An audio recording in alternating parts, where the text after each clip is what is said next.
I've had a lot of failures and a lot of successes. I love to fail because I just know I'm one step closer to a success. So I've never really been scared of that happening. It's been, made a lot of money, lost a lot of money, and it is, it's part of the game.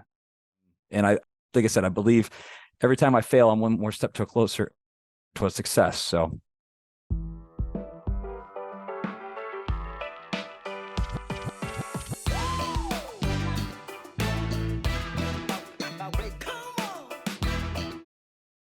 welcome to the show and thank you for listening. Don't forget to tell your friends about us. We got a great show today. We got Andrew Dickinson on. He's going to get into his travels around the world, visiting 80 countries, taking a year, partial sabbatical, partially working after helping to build a couple companies and moving on and doing it again. He's going to talk about designing life by your own standards and bringing the best to it. He's going to talk about living by saying yes and loving to fail, the essential part of success. Welcome to the show and welcome to the Edge of Excellence. Well, Andrew, thank you so much for making time out of your busy work and travel schedule to share your wisdom with the 20-somethings of the world. Welcome to the Edge of Excellence. thank you, Matt. Excited to be here. Well, I'm excited to hear all these stories about traveling the world. But before we get into your track record of helping organizations set records and working on startups in the automotive retail business and the pilot's license and the dive master certification and the 80 countries you visited, I got to know, what is your definition of excellence? So my definition of excellence is just designing your own life by your own standards. And simply put, once you figure out what you want to do, being the best at it. And working, all the way through. So in my 20s, for me, what that defined me as is I want to make my first million. So everything I did in my 20s set to make $1 million. When I hit my 30s, I said, you know what? I want to have some more fun. So I started introducing a lot of hobbies and I got a ton of them. And then I added travel and dialed it back on the business end and found a way to make money without having to work 120 hours a week.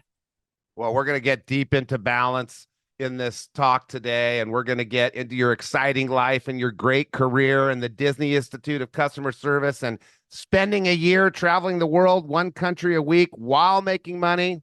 But before we do that, we got to go way back to Jesuit High School, where my dad also went, except his Jesuit High School was in Texas.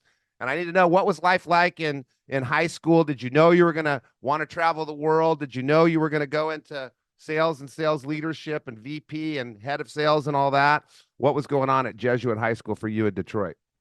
So going back a little further, actually, I grew up in the DC area. And then my parents decided to pick us up and move us to Michigan halfway through 8th grade.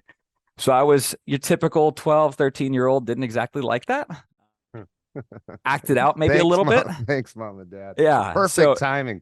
Yeah. Yeah. By the way, if you're listening and you haven't had kids yet, don't mess with your kids, especially if it's a girl, between 7th grade and 12th grade. Just stay where you're at, spend the money, stay in the house you hate, in the city you hate, the job you hate, because you know what's worse?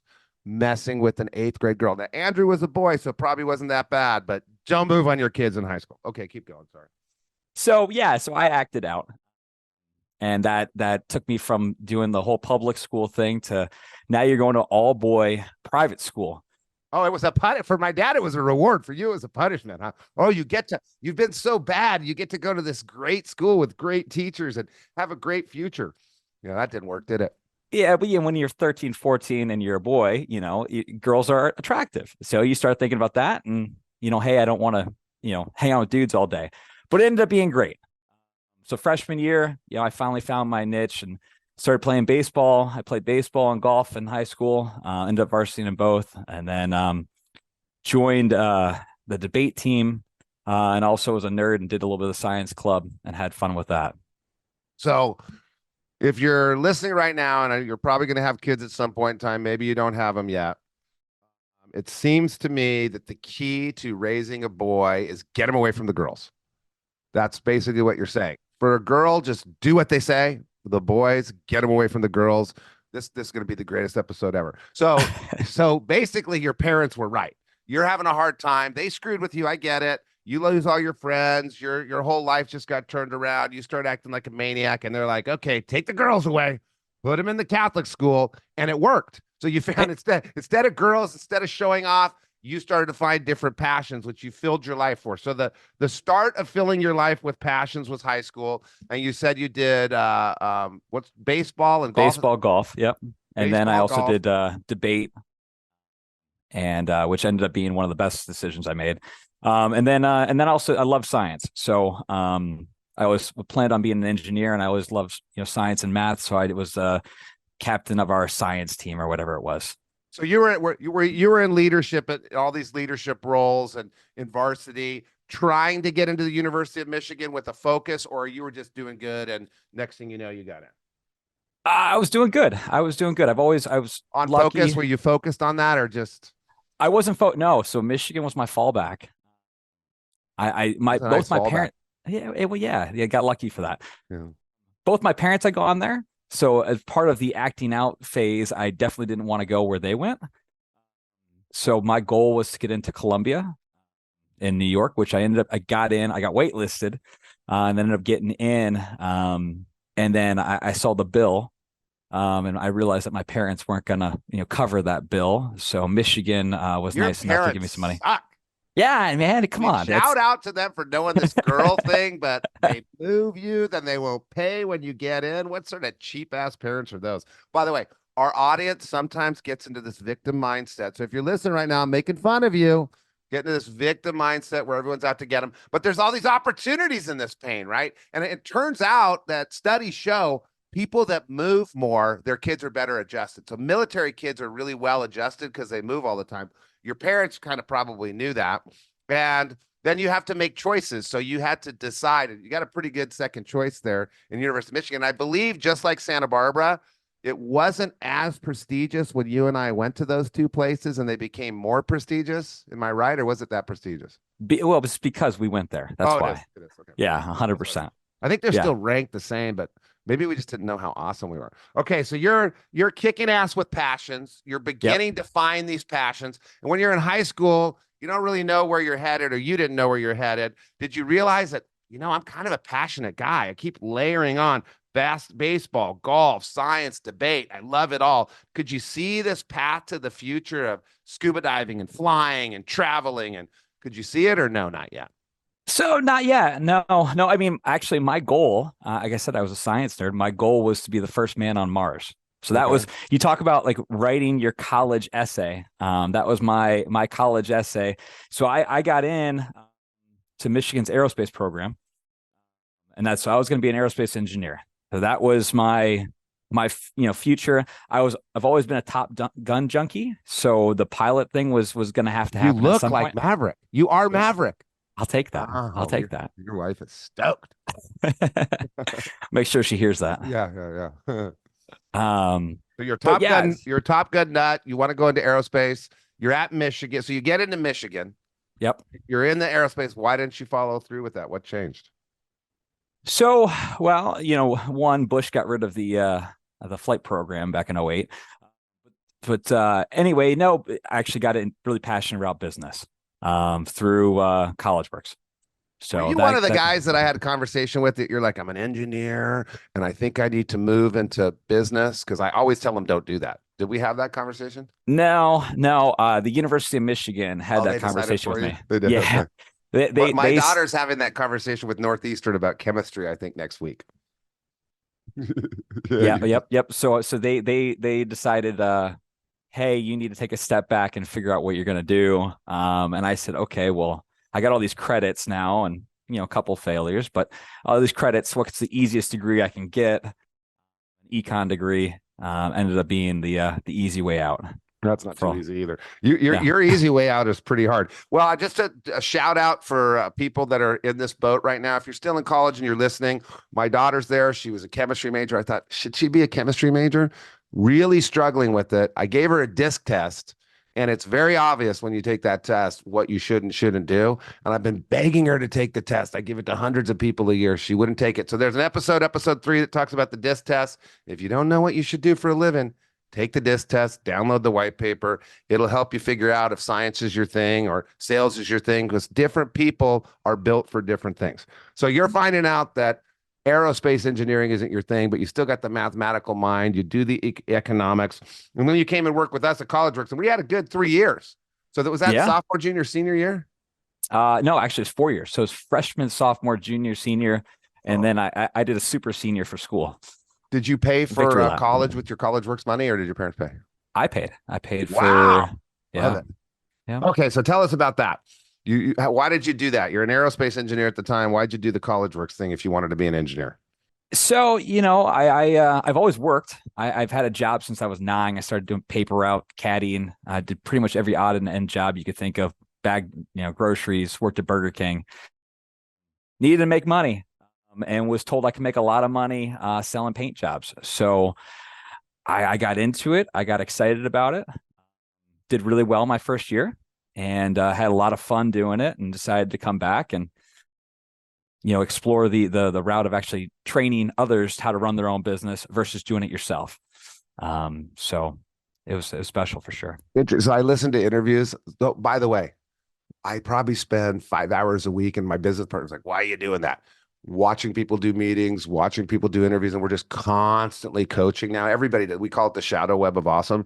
And I hear the interviews, it's like, gonna be miserable. You're gonna work all the time. I'm like, it's 20 hours a week, guys. What are you talking about? But people think 20 hours a week is all the time. And you're gonna fail, and you got to make the money yourself. And I was sitting there thinking, wow, man, I get how it relates to my career, but this sounds miserable. And I could tell that I didn't have a miserable time. So what was fun about working your ass off, going out on weekends all weekend long, getting told no by people, having to hire people, maybe your friends, and then having to fire them, dealing with customers, some of them bad. And it's always the negative. You don't talk about the 35 customers that invite you to dinner and give you things and tip you. You don't talk about all the wins when you actually close a deal. What was fun about all that hard work for you as a freshman? I just enjoyed learning how to run a business. So I enjoyed that. I enjoyed going out. As crazy it was, the first weekend knocking on doors, I'm in Michigan, right? So it was snowing. It was probably 6 inches of snow on the dang ground, and I'm running door to door. And I was getting a lot of people saying yes. So they got me excited. So you start doing that, and then we had a good team. My DM Carrie Game was a great team builder, one of the best I've ever met, and that includes my adult life. And I hear that all the time. I hear that a lot. And our focus is to be the greatest learning experience you ever have in your professional career. And I think it is for most people, but I hear it all the time, the best team maker ever. And it's a 22-year-old that just graduated from college. Crazy. Correct. Yeah. So he did a great job. He put us together. So it became quite we were a boys club. There was, I think he had like 7 or 8 guys on his team, and there's 4 or 5 of us that really became good friends, and we still talk to this day. And so we'd go hustle and knock on doors, go make some phone calls, and then go party. And, that affected school a little bit, but, I learned just an absolute ton. And my friend group, I started, I went to Michigan. I'm from Michigan. So I had a solid friend group going into Michigan, but I really, I guess got away from them fast, which was a big benefit for sure, because I was able to, grow this core with some really outstanding people that were lifting you up too. They're on 100%. the same, that you're investing time with the right people. You are the sum of your 5 closest friends. So you got these people that are trying to kick ass and working hard, and you had that work hard, play hard. So usually what you're supposed to do, by the way, is do all the hard work, do your calls, study for an hour or 2, then go out and do the party. You just skip that little step. Skip the middle step. Yeah. But okay. Lots of partying, work hard, play hard, have fun, I think was the core. All right. Yeah, it was. And still is. It's perfect. Yeah. So no, took that to heart. And definitely, we did a great, it was fun being in Michigan is we'd go to Windsor, a couple times a summer. It was a blast. We do it once now. Oh yeah. Well, we did it multiple times. Yeah. That's all. Leave some of those stories for another time, but yeah. I still go. I go every year to Windsor, Canada. And I hear it described as the Vegas for 18-year-olds. It is. In Michigan. I mean, and anyone that listens to us from Michigan will attest at 19 years old. I mean, that's It's basically having your 21st birthday in the US. You go there for your 19th and you have a blast. My daughter's coming home from her freshman first semester in London tomorrow, Okay. where they have a drinking age of 18, and she's coming back to 21. I don't Yeah, think you should go abroad your first year because it's just disappointing after it kills you. Yeah. that. Okay. So you're enjoying learning how to run a business. You're enjoying, yes, getting back to your definition of excellence. Define life by your own standards and be the best at it. So are you starting to form your standards here at College Works? And what does that mean? Define life by your own standards and So be the best at it. I think it was maybe sophomore, maybe junior year, our team. So when I was a DM, we coordinated with Pennsylvania, and I think Lulu Dang was the VP at the time down there. And our team went down and met up with her, and we went and saw this guy speak, Jack Daly. Hmm. Yeah. And Jack, that opened my eyes, right? So he ended up writing a book, Life by Design, a lot long later. I'm sure you know Jack. Yeah, I'm actually friends with him. Yeah. So I've known him for 30 years. well, so that guy really, was a big changer. Yeah, Both on the he's the king of sales speaking. the king of sales speaking, but what I really took away from him was really just his goal setting. And the guy is king of goal setting. So his annual goal list that's 10 pages long. I tried to emulate that. Mine's 3 pages, but it's something that definitely keeps in check, and it makes you spend time. I do a weekly recap of it. I write notes daily, but I do a weekly recap and quarterly and definitely an annual to make sure that I'm going the way I want to go. And that started then. So at 18, and that was great. So I don't get to meet all the district managers at College Works. And every year I want to spend time with all the district managers. And every year I don't. So last year I decided that I'd start doing life planning with the district managers. I just do it with the district managers, but once a month we do a 30-minute meeting about them. And then I build a life plan every week when they're making their schedule. They look at their little life plan. And what we're talking about is building a purposeful life. And what I'm trying to do is brainwash them. So every Sunday for the rest of their life, when they're thinking about work and family and kids, little picture of me pops in their head and says, oh, I need to think about myself, because you got to take care of yourself first. You got to put your oxygen mask on before you put your kids' oxygen mask on. And we're going through this process. And so they have these 90-day goals. And, after 60 days, okay, I already do that. I said, this will be part of your life. So what happens when you lead a purposeful life? What happens when you do goal setting and you do an annual plan and you do a weekly review? The things you want to do get done, and the changes you want to make become part of your life. So, they want to be balanced. Well, now they're all balanced. They want to have better relationships with their parents and their friends. So they set these goals, Friday friend calls, and call my mom on Sundays. And then it just becomes their routine that they don't think about. So now I understand what you mean. You set goals, you set annual goals, you have a purposeful life, you're reviewing it weekly, making notes daily, and over the course of a couple years, the things you want to master are mastered, the goals you set are. So that's how you become a pilot and a family person and going to work and kicking ass and get master certified for scuba and come up with a goal to take a year and go around the world and visit 40 countries. You don't just wake up one day and do that. You're not excellent at balance. You have to work at it over years. So you go with Lulu Dang, who I did a podcast with her. I also did a podcast with her husband. Both of them are crushing it. Gavin, both of them were VPs here. And so you go with Lulu to see Jack Daly, who I remember she saw him a couple times, and we had him come speak at College Works once. You realize that I need to have this purposeful life. I need to design my life. And that's carried with you, that you developed your definition of excellence and your pattern for excellence sophomore year of college. Correct. Yeah. And you never know when it's going to happen. You never know. You drove all the way to Pennsylvania to go see some weird guy, and boom, it happens. Or you're talking to a friend. If you're listening in the car, you're talking to a friend at a bar, and boom, it happens. Or you get a teacher in school, or there's a mentor that says something. You never know. You just have to be open to it. So you're just absorbing knowledge and enjoying the yes world of sales, and boom, Jack hits you. Okay, so that explains it. And then be the best at it. Is that focus every week and moving through the plan and practice? Yeah, I mean, I just think that if you want to be a teacher, be great. If you want to sell hot dogs, be great. If you want to, play video games, be great. Whatever you want to do, just be great.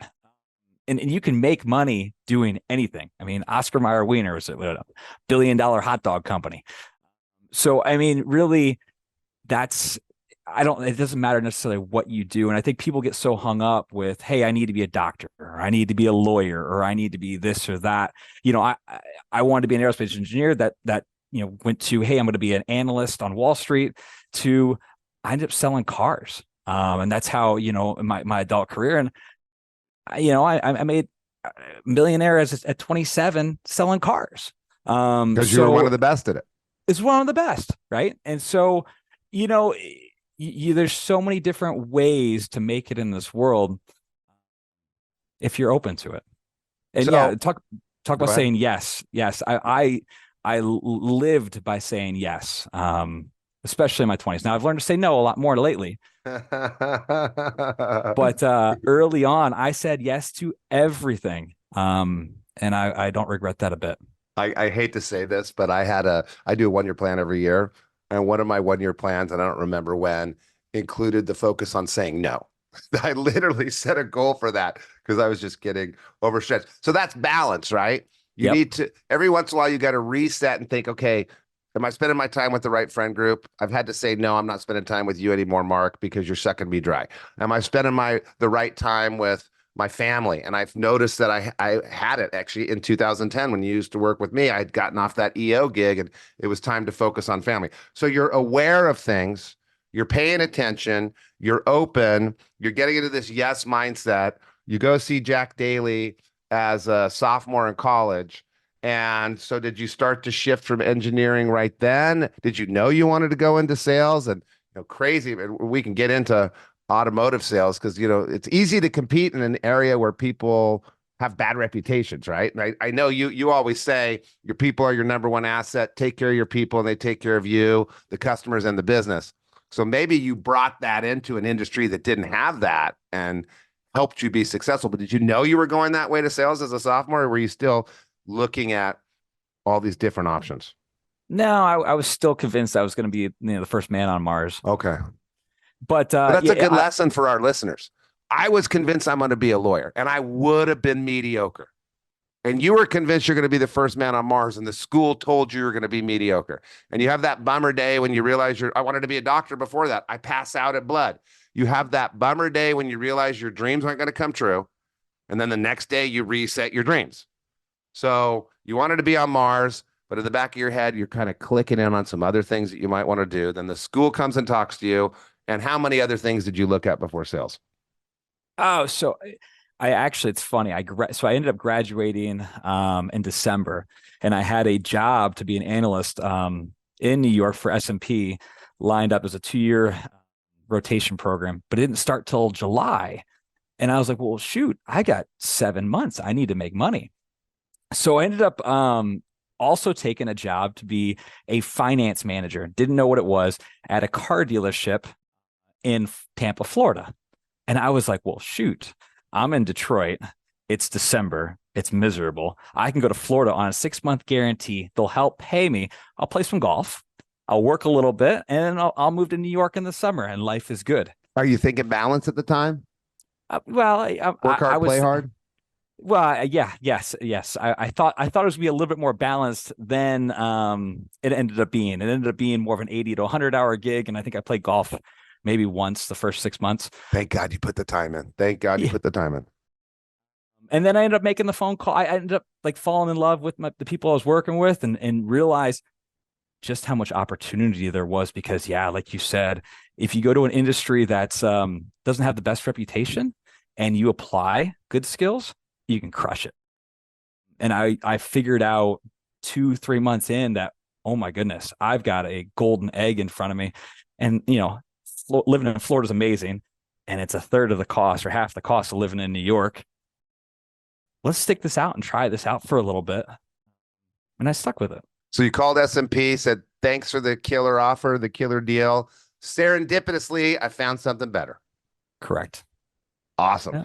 So you go into that, and just accidentally stumbled into your career, just like I accidentally stumbled in my career. You had a full plan, just like I had a full plan. You had a secondary plan, just like, and I was goal oriented at the time. Like I'm going to be, I did college works so I could learn to run a business because I was convinced I'd be a partner in half the time.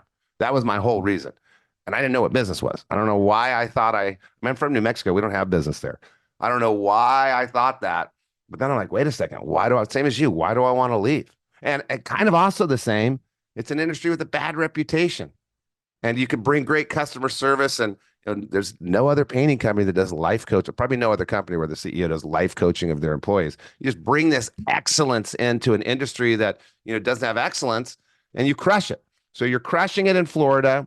You're working in this business as a finance manager. What happened next? So, I grew. So like I said, my goal in my 20s, my by the age of 30, I had my 10 different things listed out. The top of one was my focus was, hey, how do I become a millionaire? That was my goal. So right, wrong, and different, that was my goal. And everyone's got a different one. And I said, hey, okay, if I'm going to do that, I'm going to have to work my tail off, and I'm going to have to learn how to grow in a business. So yeah, I was a finance manager, which is, for those that don't know, that's the person that does all the paperwork at the end that everybody hates to see and sells warranties and takes care of interest rates and that stuff. So, but the next step in the car dealership and in growing is to become a sales manager and running the sales floor. So you don't just get that. So on my days off, so you get a day or two off, technically speaking. In Florida, dealerships are open 7 days a week. So on my days off, I went in and played sales manager with the sales managers, and I learned their skills. Not being paid. Not being paid. No. You shadowed them. I shadowed them, and I would step on, and like, and there's days off and they needed help, I would step in and help them out. So let's just pause on that for a second for the listeners, because that's the type of thing that used to happen a lot that I don't see happening so much anymore. So if you're listening to this and you want to travel the world and go to 40 countries in 40 weeks and still counting, the year isn't over yet, you want to be a millionaire by 27, what are you doing that no one else is doing? What are you doing to deliver value to the company? That's what you were doing. You're working for free, delivering value and learning. I think a lot of times the people listening to this think, what will the company do for me? You're thinking, what can I do for the company and what can I do for myself? 100%. All right. So you're shadowing on your days off. No one else is doing that, right?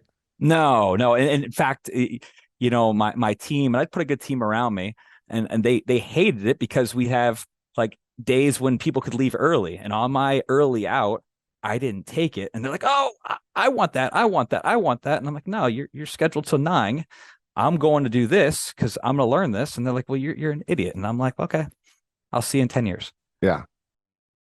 And I did that. And then I became a sales manager. And then the next step is to be a finance director and run the finance team. So same thing on my days off, I went and shadowed the finance director, and I became a finance director. And I got that opportunity at 25, and I was one of the youngest in the country. And then, I fast forward, same thing, become a general sales manager and a general manager, and you have to learn. The only way to fast track yourself is to learn every department. And it's either, hey, I'm going to either go work a year in every department. Well, that stinks because there's, a bunch of different departments, and I don't want to become a GM at 35. My goal is to be one at 27, 28. I was like, okay, well, how do I fast track this? I go spend all my days off learning. And so I would spend time in parts. I'd spend time in service. And so you didn't have to work there a year because you shadowed a bunch of departments and figured it out a different way.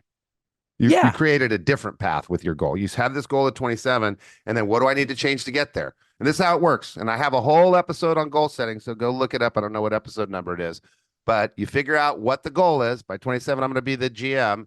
Is it possible? Maybe, maybe not. What do I need to change to get there? What do I need to do differently? So you're thinking about all that stuff, doing this stuff differently, and then you're the youngest GM or one of the youngest GMs in the country. By the way, there's another guy, Matt Manage, same thing. Did the same thing. And we'll just deal with the auto industry real quick. You've got the people that sell on the floor. You've got the finance people in the back doing the numbers that maybe are more analytical, maybe have that econ type degree where they're doing the math. You then move into finance director, then into sales manager, Then there's probably VP of sales, and then general manager is the person that runs the dealership or string of dealerships, right? Correct. So the general manager, everything stops on him. They're in charge of the vehicle maintenance area, all the people in there, all the supervisors. They're in charge of sales. They're in charge of finance. They're even in charge of the facility that you're in. They're running everything, part of hiring everybody, part of setting all the costs. They're running this overall business. And usually car dealerships are pretty big businesses. They're selling big ticket items and quite a few of them. Yeah, we were multiple, like a $200 million business at the And you're time. running that at 27 years old. Correct. Yeah. Wow, wow. And so what happened next? So so I got you do that for I ended up doing that till I was about 30. And you do 3 that years. for 3 years. yeah, you do it for 8 years straight. So my first 6 months of being a GM, I didn't take a day off. And so when you're actually I even went harder. So dealerships in Florida, once again, Florida's a different market than most of the world, but our service department opened at 7 a.m. Sales department closes at 9 p.m. Well, my service guys would be there at 5:30. My finance guys signing up the dealership would leave probably about midnight. So I can't tell you how many times I actually put in. It's tough to work. People say they work 100 hours a week. It is tough to actually be physically in a location for 100 hours. That is, I mean, you're 14 plus hours a day on average. And that's just, it's almost impossible to actually do it. I did it. And I did it for a long time. So I burned Most myself of the out. guests I have on the show have done it. Now, some people will keep doing it. So if you want to be an iBanker, they test you for the first 2 years and you work 100 hours a week. But my wife's cousin is a big time iBanker. He worked that hard for many years. And at one point in time, he worked in London and his family lived in New York and he would fly home for the weekends. Then he moved to Hong Kong. Same thing. He lived in Hong Kong during the week and flew home on the weekends. I mean, it's a tough job, but that's what you have to do to get ahead. You got to work hard in your 20s to get ahead. So you put in the 100 hours a week, just like I did. And then you got a little burned out. I don't know if I ever really got burned out, but you eventually say, okay, there's other things. I got a wife, or I want a wife. I have kids, or I want kids. And you have to come up with some sort of balance. So for you, that meant changing jobs. Yeah. So I took time off. I was fortunate enough to stack a little bit away. So I took some time off and I went and I started getting into travel. So I did Everest Base Camp, went to the Maldives, went to Singapore, went to Thailand, went around for about 6 months. And then came back and said, okay, I guess I should start working again. So I had, through connections, the guy who ran our had sold us our CRM, was doing another startup and he needed a guy to come help him do sales. So I said, perfect. And he flew me to Destin, Florida, and we had a conversation. And I ended up coming on as his number 3 employee to help run his sales team. And this is in 2019 now. So yeah, I was VP of sales for it was a tech startup within automotive. And yeah, that was next. So it was a different side of the desk. I went from being the GM and having every person in the world try to sell me something to being the guy that was trying to sell them the next best thing. And what sort of CRM? So it was a software to help manage inventory. So it was an inventory management tool for the used car department. One of the biggest issues people realize, how much money goes into it and the cost on turn. So a big focus on most really good used car departments is, hey, how do I move these vehicles as fast as possible? Because you're paying interest on what the purchase price was. So there's a finance. So the way dealerships work is you have the new cars that you're not paying for the inventory, right? Do you pay? You do. Usually the manufacturer will give you a 80, 90, 100-day window of tax-free, or not tax-free, of interest rate free. Yeah. So you got 100 days or 90 days to sell a new car. Used cars, you're paying interest from day one. So Correct. If you're paying, you do the math, 10% interest and it costs $100,000, you're paying 10 grand a year for that car, or about $800 a month. So every month that goes by, you lose $800. And if you're making $5,000 on a used car, it sits there for a while, like any blue car, you're losing money. So this software helped them understand the financing cost and the cost of leaving the cars there and help them with their inventory management so they could push the cars that needed to get out or sell them for a loss or whatever. Correct. Yeah. So then it's a different sell. So anytime you're selling to a GM, like you said, most of our sales are to the general manager. Well, the general manager is not the person actually using the tool. So our challenge when we started that is, okay, we'd go sell the GM. The GM would be in for it. We'd charge them $1,000 a month. But the challenge then is, hey, how do you get your people to actually use the tool? And once again, you talk about a business that has a lot of areas of opportunity. The GMs are so busy usually with dealing with everything that, managing an extra tool becomes more of a headache. And let me guess. Yeah. You trained their team. We did. Yeah. We did. We took that objection away. You took that. We will train your team. And you took that objection away after getting that objection so many times. You went back to the drawing board. I have a goal. I need to take this objection away. You think of all the out-of-the-box ways to do it, just like you did with your life. Come up with the idea, start pitching it to test it, and it works. Correct. Yeah. So that was our big thing, because the tool wasn't, it was a better way of doing it, but it wasn't like a completely mind-blowing, something new that no one had ever heard of before. It's been around, but the challenge was, hey, it's another tool, and there's so many. The challenge with the auto industry again is it's from the 80s. I mean, all the systems that they used, none of them integrate. So, how do you get somebody to use it when they've got 28 tabs already open on their browser as it is? How do you add a 29th? Yeah. And make it valuable? So that was what we kind of figured out. Okay, so let's just back up to this connections. So how do you maintain your connection? I'm sure you still do it. You're a GM. This guy's a vendor. All of a sudden, he brings you in as the third employee, and you're leaving a $200 million business you're running to go into a company that doesn't have any revenue or very little revenue. People talk a lot about networking. They talk a lot about doesn't matter what you know, it matters who you know, which is bullshit. It doesn't matter what you know or who you know. It matters what you do with what you know and who you know. So you have this guy running in and out of your office trying to sell you shit. How do you make that connection? What do you do in your life to maintain your connections and turn them into opportunities for you and for the person that you're connected to? So it goes back to saying yes a lot. So the guy that hired me actually had just sold his CRM company. So he was the guy who founded the CRM company. He just sold it for $700 million. And I had made a connection with him through the general partner of the whole dealer group. There was 4 dealerships in it. And the partner was one of my really good friends. He had introduced, Hugh was the name of the gentleman that ran the CRM company, ended up hiring me. He came to us and wanted to test a lot of products out. So I always would say, yes, sure, I'll be your test store. I will do this. I'll give you feedback. I'll help you out. And so we developed a relationship that way. So fast forward a couple of years later, when he needed a guy to sell software for him. And he knew that I was, on the market. We got a phone call. So that's what networking is. Networking is not trying to benefit yourself.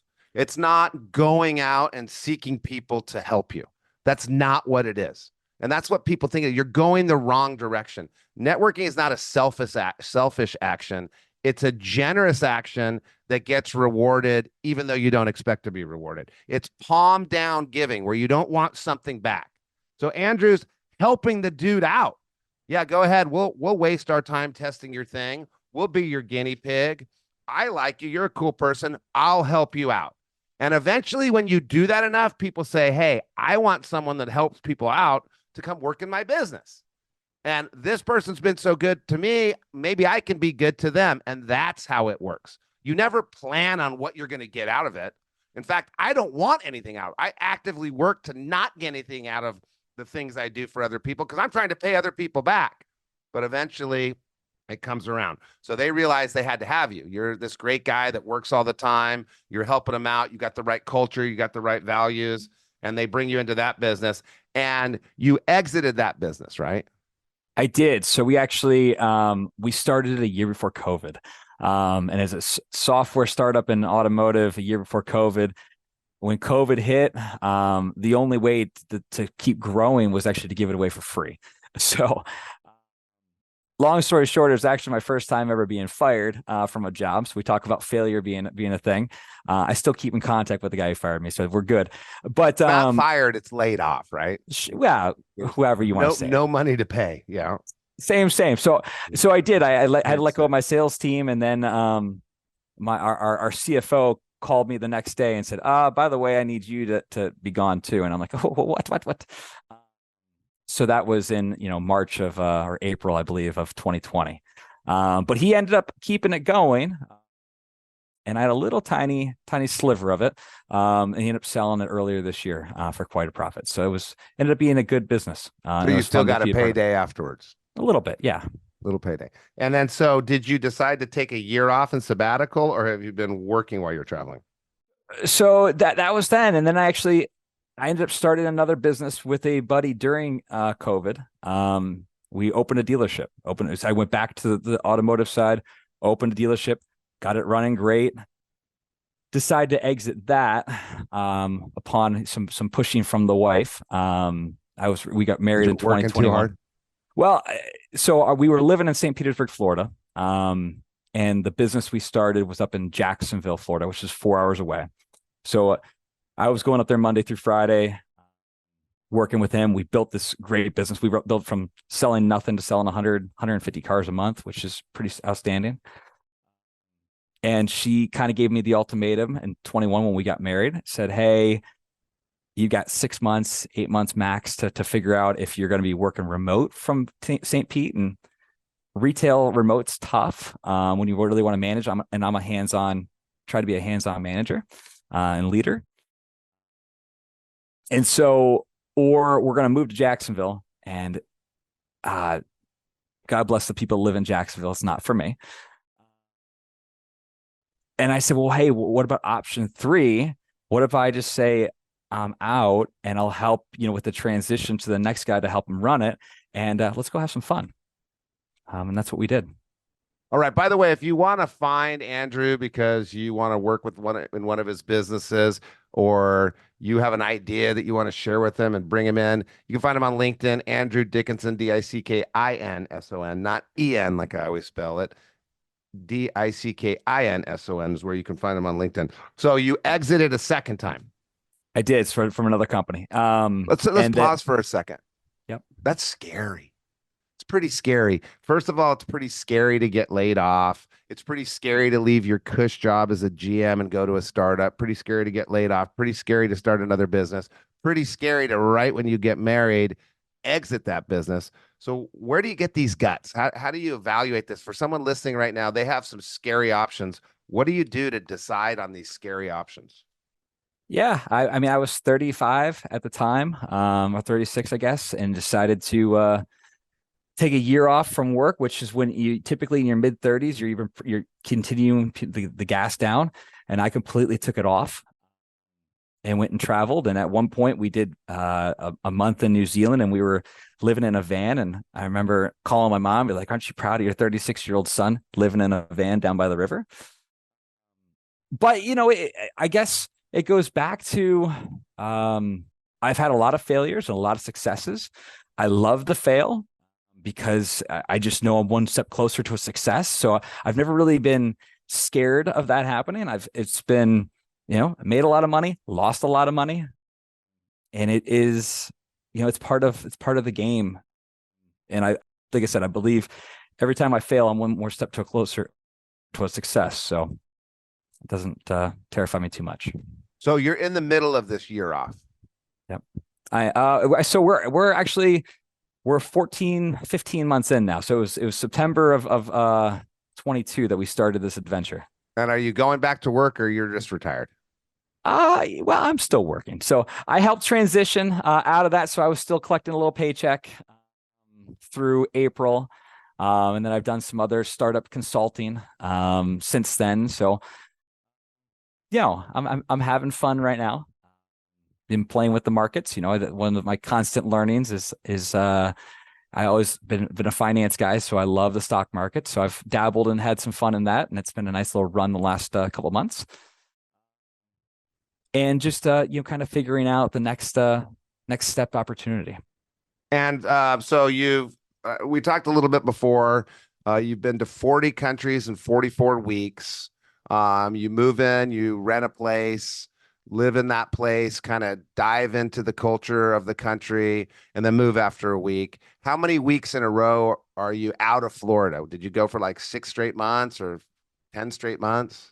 So I actually went for 13 straight months. My wife's a diabetic. So she came back. She had to do doctor's appointments. So she came back every quarter, but I came back just one time in the whole travel. And it was great. We did all 7 continents, and it was moving every couple of days. I think my wife she's I married an engineer, so she's got the whole Excel spreadsheet dialed in with how many days we've stayed in every place and cost breakdowns and everything. It's actually kind of fun. But yeah, I think our average in a place was actually like 2 nights. And we Really? bounced from hotel to hotel or So you're moving Airbnb or around the country that you're in. yeah, Okay, yeah. so So we, people we always went ask, around. I've been to 73 countries. You've been to over 80. There's Yep. very few people that have beat me on the countries. My goal was 100. And at one point in time, I'm like, I'm not doing 100 because I've been to some places that I really didn't want to go to. And now my buddy Sean Baldwin and I, shout out to Sean Baldwin, the greatest travel planner in the world. We take like 15, 20 people on trips all the time and I'll plan it or he plans it or we plan it together. And what we do is we pick places we haven't been. So we just went to Lebanon, and like, why are you going to Lebanon? Well, because Sean and I haven't been there, and so we'll do it. We're going down to South America for 5 countries in 6 days, and we always go to Panama. We always go to Colombia. We always go to Tikal in Guatemala and climb the ruins. And then we got to pick 2 countries we haven't been to before, and we're just dragging these other people along because I know Sean plans a great trip, but I want to get to 100. There's a few that I don't know if I'll ever get there because like I'm looking at my list. I still have like I think there's 35 on my list still, but some of them I may not want to go to. People ask me what are my favorites. So what are your favorite countries? Oh, this is the toughest question. But you Everybody get it loves to all the ask. time. So what is it? So one of the favorite things we did, we took a 2-week cruise to Antarctica. That was incredible. That was my wife's number one bucket list. So it was never on my list, but it was awesome. We did Patagonia. So we did 2 weeks of hiking through Patagonia. We did the O and the W trek down there. I one time went to Patagonia for 33 hours. It was 56 hours round trip to get there. I have another group that we would try to go as far away as possible for the shortest time possible. And it had to be somewhere that nobody had ever been, which is a dumb goal. Like, why the shortest time possible? I think it was because we had little kids. So we fly all the way there, Patagonia, got there night, went to the glacier, came back night, flew back. And then it's with my boys. So then I do it again with my wife. And then I spent a whole week down there. So Patagonia, Antarctica, what else?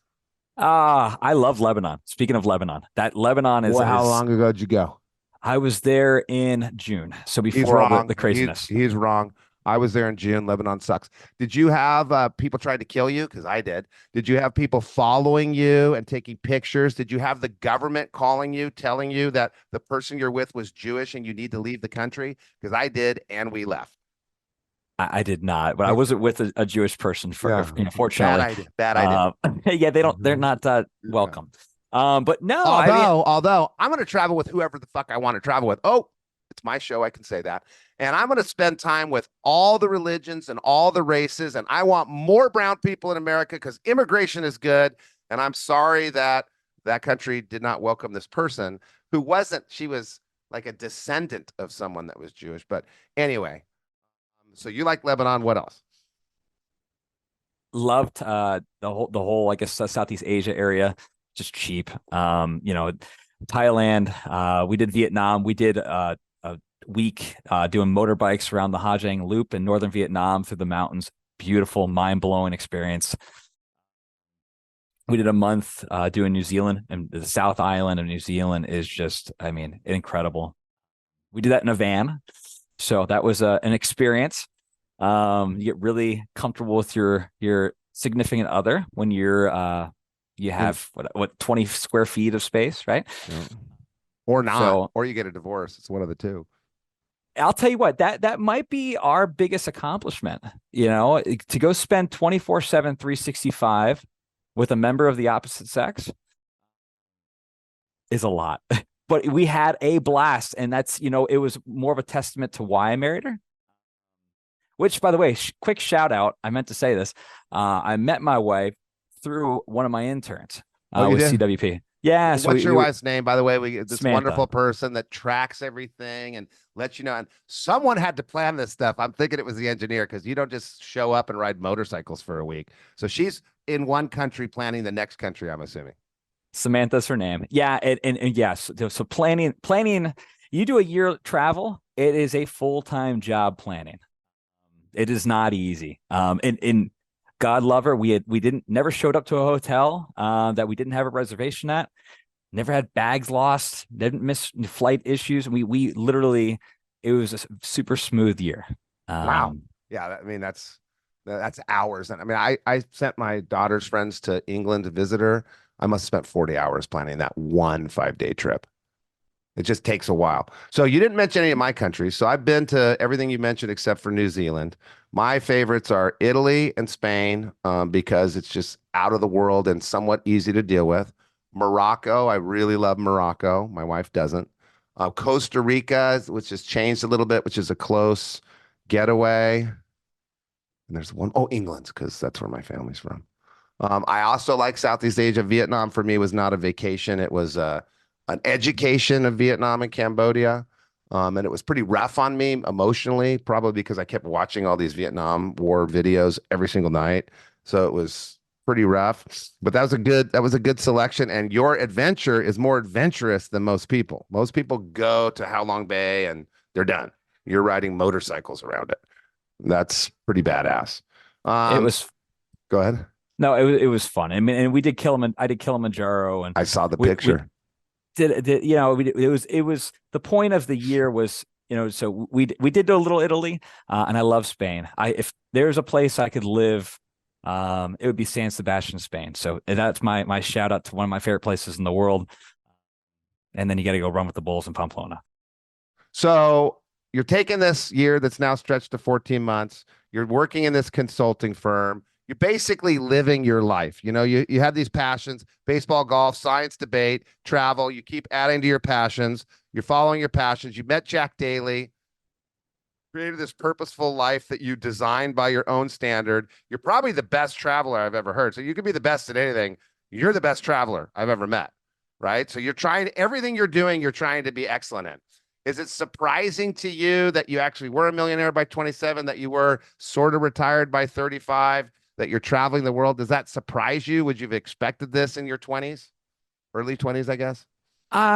Yes and no. It was the goal.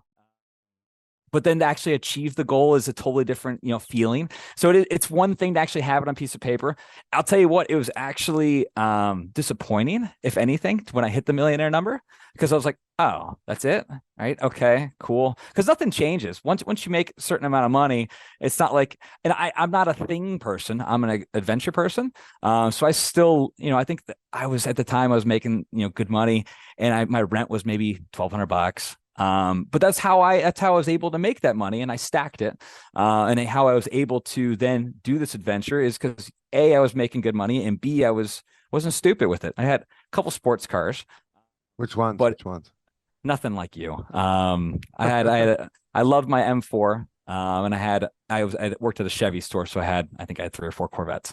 Well, hey, I don't have the Ferraris anymore because I have kids, and kids take away your Ferrari money, but I do love the M's. And I stole the most badass X7 M 6.0 because they don't make an X7M, they make the fake M, from the finance manager of a dealership. He ordered this beautiful car, and my friend saw it on the boat and called the GM and swiped it for me. So now my everyday driver is a giant SUV. And I love it because no one knows that it's got 525 horsepower, and I can go literally first day I got it 145 miles an hour down the toll road home. And my wife's, don't drive like that. Like, why I got the car, baby. And you couldn't even tell you were going 145, I'm sure. No, you can't. So I'm into the M's now, not into those crazy sports cars anymore. And my problem with the money thing, I ended up getting a lot more money than I expected. I just give it all away. So I can't have the money. I have to have the money transferred into something. I have to have a building or something, because as soon as it comes home to Jill and I and pisses her off, as soon as there's too much money, I just start giving it all away. So I have a little trick where the money doesn't ever show up in my account so I can save, because I'm not a good saver. I have mandatory pre-income saving. So what sacrifices? This is my favorite question. This will be my last question because we're out of time. What sacrifices did you make in your 20s looking back? Because you got a perfect life. Everything's exactly the way you want it. And you had to make some sacrifices, like sit down and plan and save and not go crazy with your money. And you jumped ship from some good opportunities into other opportunities. Which is the one you always think about that you're like, thank God I did that? The scary one, which is leaving the GM role, which I could still be sitting there. I could still be sitting there. At the It's a good time. gig. It's a good Oh gig. yeah, at the time, I wasn't making 7 figures a year at that job, but it turned out that dealership grew more and more as I left, and the guy who replaced me, he's still there 6 years later, and he's clearing 7 figures a year. And I could still be sitting there. So that was, but I'll tell you what, I would never, at the time, I'd only been to 2 countries. I've been to Canada, or 3 countries, Canada, Mexico, and the US, and maybe a couple islands. So, but I've checked out those other 80 countries because I left that, because I got out and said, you know what? It's not all about, just working the rest of your life. There's a lot to life, man. And you only have so many rotations around the sun, right? So you got to have fun, and you got to enjoy it, and you got to live. But And you knew what was important to you. So money's, a good thing. It helps enable you to do other things, but that wasn't the most important thing to you. You made a list all your life. You've been making lists, and you've been making goals, and you've been making plans. And when you do that for a long time, the back of your mind, your subconscious knows what you really want. So it's easier to jump away from something awesome to something that might be more in line with where you're going. It's easier to sacrifice something that you love and all the people that you work with if you already in the back of your mind know that you need to go in a different direction. So it's a sacrifice, but you knew it was the right sacrifice because you live a purposeful life. 100%, 100%. Well, Definitely and not a perfect life, purposeful life. Lots of failures, there's no but such that's what's thing as a fun. perfect life. And failures aren't failures if you look at them as opportunities. You learn from them. You can always learn from them, and that's the key. My wife's sick of hearing that, by the way. No, this isn't bad, baby. We're going to learn so much from it. I don't want to learn anymore. Okay, I'll stop doing that. I'll stop doing it. Well, Andrew, thank you so much for making time from travels, from consulting, to share some of your wisdom. It's been a great show. I think it really helped people figure out balance. Thank you for coming on the show, and thank you for joining us on the Edge of Excellence. Absolutely, Matt. Have a good one.